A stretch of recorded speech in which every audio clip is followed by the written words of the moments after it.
पुराणात सांगितलेलं शहर समुद्रात बुडालेलं आणि ASIच्या डायव्हर्सना खरंच स्ट्रक्चर सापडलं. हे ऐकायला आश्चर्य वाटेल, पण हे डॉक्युमेंटेड आहे.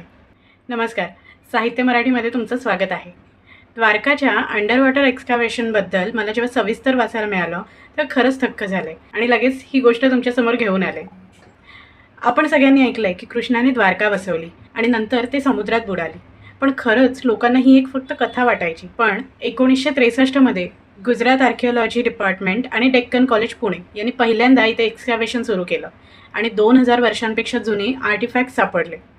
मग 1983 आणि 1992च्या काळात ASIचे डॉक्टर SR राव यांच्या नेतृत्वाखाली अंडर वॉटर टीमने अरेबियन सीमध्ये जवळपास 9,80,000 स्क्वेअर मीटर एरिया एक्सप्लोर केला. समुद्राच्या 3 ते 12 मीटर खोलीत काय सापडलं? दगडी रचना, किल्ल्याच्या भिंतींचे अवशेष, त्रिकोणी दगडी नांगर जे एन्शियंट हार्बर असल्याचं सुचवतात. बेट द्वारकाजवळ सापडलेली पॉटरी सुमारे 1500 BC म्हणजे 3500 वर्षापूर्वीची आहे. आता ही गोष्ट आहेच की सायंटिस्ट म्हणतात स्ट्रक्चर्स सापडले, आर्टिफॅक्ट सापडले, पण हे कृष्णाचीच द्वारका आहे हे अजून फुल्ली कन्फर्म झालेलं नाही. संशोधन अजूनही चालू आहे. पण इतका पुरावा तर आहेच की इथे एक प्रगत प्लॅन्ड सेटलमेंट नक्की होती.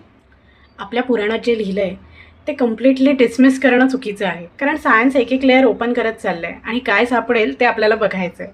हे त्या मित्राला पाठवा जो म्हणत असतो पुराणातल्या गोष्टी फक्त मिथ आहेत.